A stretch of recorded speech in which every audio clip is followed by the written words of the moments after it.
Quinoa എന്ന് എഴുതുകയും ക്വീൻവ എന്ന് വായിക്കുകയും ചെയ്യുന്ന ക്വീൻവ എന്താണ്? അതിൻ്റെ ആരോഗ്യപരമായ ഗുണങ്ങളും സവിശേഷതകളും അതിൻ്റെ പോരായ്മകളും എല്ലാം വിവരിക്കുന്ന ഒരു വീഡിയോ ആണ് ഇത്. മലയാളിക്ക് അത്ര സുപരിചിതമല്ലാത്ത ഒരു സാധനമാണ് ക്വീൻവ. തെക്കേ അമേരിക്കയിലെ ആൻഡീസ് പർവ്വത നിരകളിൽ ഉത്ഭവിച്ച ഒരു ഔഷധ ചെടിയുടെ കുരുവാണ് ക്വീൻവ. ഇത് ധാന്യങ്ങൾക്ക് പകരമായി ഉപയോഗിക്കാറുണ്ടെങ്കിലും സസ്യശാസ്ത്രപരമായി ഇതൊരു ധാന്യമല്ല, മറിച്ച് ചീരയുടെ കുടുംബത്തിൽപ്പെട്ട ഒരു കുരുവാണ്, ഒരു സ്യൂഡോ സീരിയലാണ്. ക്വീൻവ അമരാന്തസിയെ എന്ന സസ്യ കുടുംബത്തിലാണ് ഉൾപ്പെടുന്നത്.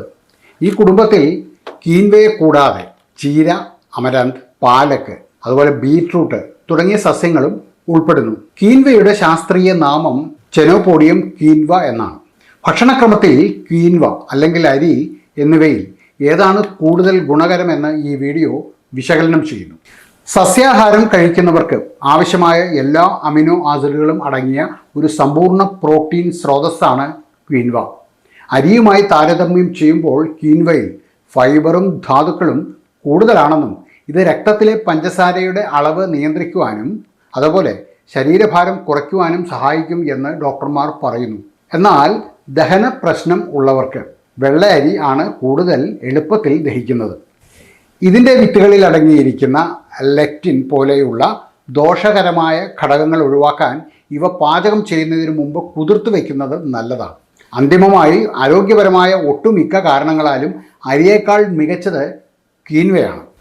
ക്വീൻവയും അരിയും തമ്മിലുള്ള പ്രധാന വ്യത്യാസങ്ങൾ എന്തൊക്കെയാണ്? ഞാൻ നേരത്തെ പറഞ്ഞു, ക്വീൻവ ഒരു സമ്പൂർണ്ണ പ്രോട്ടീൻ, ഒരു കംപ്ലീറ്റ് പ്രോട്ടീനാണ്. അതായത് ശരീരത്തിന് ആവശ്യമായ 9 അവശ്യ അമിനോ ആസിഡുകളും ഇതിലടങ്ങിയിരിക്കുന്നു. എന്നാൽ അരി ഒരു സമ്പൂർണ്ണ പ്രോട്ടീൻ അല്ല. ഇതിൽ ലൈസിൻ എന്ന അമിനോ ആസിഡ് കുറവാണ്. അരിയെ അപേക്ഷിച്ച് ക്വീൻവയിൽ 25 മുതൽ 50% വരെ കൂടുതൽ പ്രോട്ടീൻ അടങ്ങിയിട്ടുണ്ട് എന്ന് പഠനങ്ങൾ വ്യക്തമാക്കുന്നു. ഇതിൻ്റെ ഗ്ലൈസമിക് ഇൻഡെക്സും ഭാരനിയന്ത്രണവും എങ്ങനെയാണ്?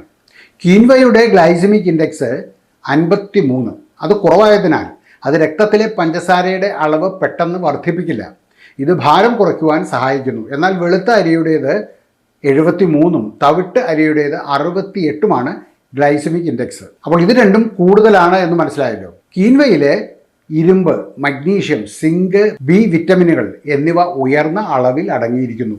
ഉദാഹരണത്തിന് ക്വീൻവയിൽ 1.5 മില്ലിഗ്രാം ഇരുമ്പ് അടങ്ങിയിരിക്കുമ്പോൾ വെളുത്ത അരിയിൽ ഇത് വെറും 0.2 മില്ലിഗ്രാം മാത്രമാണ്. ഇതിൻ്റെ ഒരു ആൻറ്റി ഇൻഫ്ലമേറ്ററി കഴിവുണ്ട്. ശരീരത്തിലെ വീക്കം അഥവാ ഇൻഫ്ലമേഷൻ അത് കുറയ്ക്കാനായിട്ട് ക്വീൻവ സഹായിക്കുന്നുണ്ട്. കാരണം ഇതിൽ ആൻറ്റി ഓക്സിഡൻറ്റുകളും അതുപോലെ തന്നെ പോളിഫൈനോളുകളും അധികമായിട്ട് അടങ്ങിയിട്ടുണ്ട്. ഹൃദയാരോഗ്യം മെച്ചപ്പെടുത്തുവാനും LDL കൊളസ്ട്രോൾ കുറയ്ക്കുവാനും അരിയേക്കാൾ ക്വീൻവയാണ് ഫലപ്രദം എന്ന് കരുതപ്പെടുന്നു. ഇനി എങ്ങനെയാണ് ഇതിൻ്റെ ദഹനക്ഷമത? ദഹനത്തിൻ്റെ കാര്യത്തിൽ അരിയാണ് കൂടുതൽ എളുപ്പത്തിൽ ദഹിക്കുന്നത്. ക്വീൻവ ദഹിക്കാൻ അല്ലെങ്കിൽ ദഹിപ്പിക്കാൻ അല്പം പ്രയാസമാണ്. അതിനാൽ സെൻസിറ്റീവ് വയർ ഉള്ളവർക്ക്, ഗ്യാസ് പ്രശ്നമുള്ളവർക്കും ഈ അരിയായിരിക്കും കൂടുതൽ അനുയോജ്യം. ക്വീൻവയിലെ ലെക്റ്റിനുകൾ അതുപോലെ തന്നെ സാപ്പോണിനുകൾ തുടങ്ങിയ ആൻറ്റി ന്യൂട്രിയൻറ്റുകൾ കൂടുതലായിട്ട് അടങ്ങിയിട്ടുണ്ട്. എന്താണ് ലെക്റ്റിനുകൾ? ലെക്റ്റിനുകൾ സസ്യങ്ങളിലും ജന്തുക്കളിലും സ്വാഭാവികമായി കാണപ്പെടുന്ന ഒരിനം പ്രോട്ടീനുകളാണ്. ഇവ കാർബോഹൈഡ്രേറ്റുകളായി, അതായത് പഞ്ചസാര തന്മാത്രകളായി ബന്ധിക്കപ്പെടാനുള്ള സവിശേഷമായ കഴിവുള്ളവയാണ്.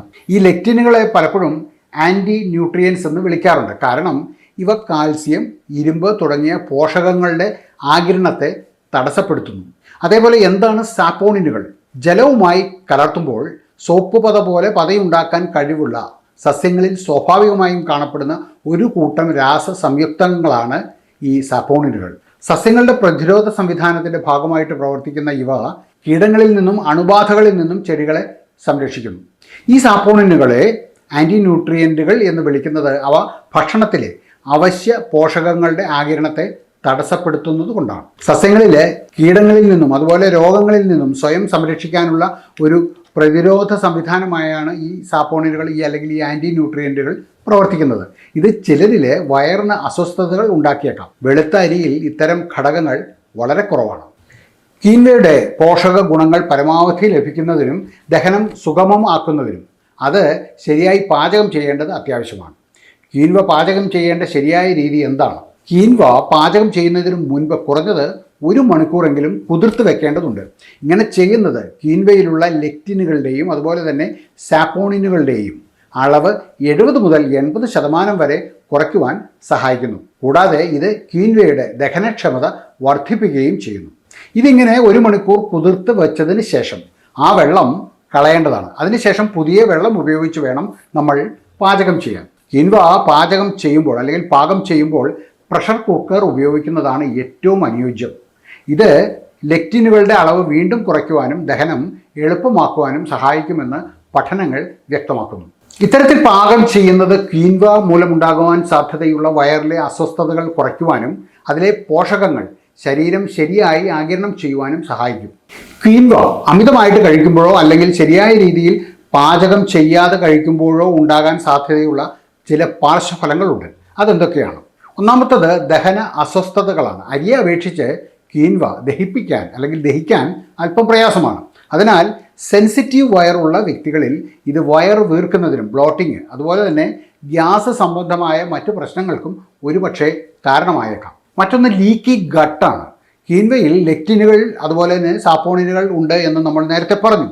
ഇത് ഉയർന്ന അളവിൽ അടങ്ങിയിട്ടുള്ളത് കൊണ്ട് ശരിയായ രീതിയിൽ പാചകം ചെയ്തില്ലെങ്കിൽ ഇവ കുടലിൻ്റെ ആരോഗ്യത്തെ ബാധിക്കുവാനും ചിലരിൽ ലീക്കി ഗട്ട് പോലെയുള്ള പ്രശ്നങ്ങൾ ഉണ്ടാക്കുവാനും സാധ്യതയുണ്ട്. അതുപോലെ തന്നെ വീക്കം, ഇൻഫ്ലമേഷൻ, ഓട്ടോ ഇമ്മ്യൂൺ രോഗങ്ങൾ ഉള്ളവരിൽ ലെക്റ്റിനുകൾ ശരീരത്തിൽ വീക്കം വർദ്ധിപ്പിക്കുവാൻ കാരണം ആയേക്കാം എന്ന് പറയുന്നു. ഇനി ഇതിൻ്റെ ഈ പാർശ്വഫലങ്ങൾ കുറയ്ക്കുവാൻ എന്താണ് ചെയ്യേണ്ടത്? നേരത്തെ പറഞ്ഞതുപോലെ തന്നെ ക്വീൻവ പാചകം ചെയ്യുന്നതിന് മുമ്പ് കുറഞ്ഞത് 1 മണിക്കൂർ കുതിർത്ത് വയ്ക്കുകയും ആ വെള്ളം കളഞ്ഞ ശേഷം പുതിയ വെള്ളത്തിൽ പ്രഷർ കുക്കറിൽ വേവിക്കുകയും ചെയ്യുന്നതാണ് ഏറ്റവും നല്ലത്. ഇതിലെ ആൻറ്റി ന്യൂട്രിയൻറ്റുകളുടെ അളവ് 70 മുതൽ 80% വരെ കുറയ്ക്കുവാൻ സഹായിക്കും. അപ്പോൾ ഇത്തരത്തിൽ പാചകം ചെയ്യുന്നത് ദഹനം എളുപ്പമാക്കുവാനും പാർശ്വഫലങ്ങൾ ഒഴിവാക്കുവാനും നല്ലതാണ്. ക്വീൻവ അമിതമായിട്ട് ഉപയോഗിക്കുന്ന അല്ലെങ്കിൽ അമിതമായ അളവിൽ ഉപയോഗിക്കുന്നതിനേക്കാൾ ശരിയായ രീതിയിൽ തയ്യാറാക്കി ഉപയോഗിക്കുന്നതിലാണ് പ്രാധാന്യമെന്നാണ് സ്രോതസ്സുകൾ സൂചിപ്പിക്കുന്നത്.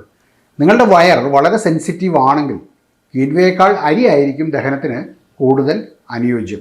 ഇതിനുള്ള കാരണങ്ങൾ എന്തൊക്കെയാണ്? ക്വീൻവയേക്കാൾ അരി ദഹിക്കാൻ വളരെ എളുപ്പമാണ്. അതിനാൽ ഭക്ഷണ സാധനങ്ങൾ പെട്ടെന്ന് ദഹിക്കാത്തവർക്കും വയർ വീർക്കുന്ന അതായത് ബ്ലോട്ടിംഗ് പ്രശ്നം ഉള്ളവർക്കും അരിയാണ് കൂടുതൽ ഗുണകരം എന്ന് ഞാൻ നേരത്തെ പറഞ്ഞു.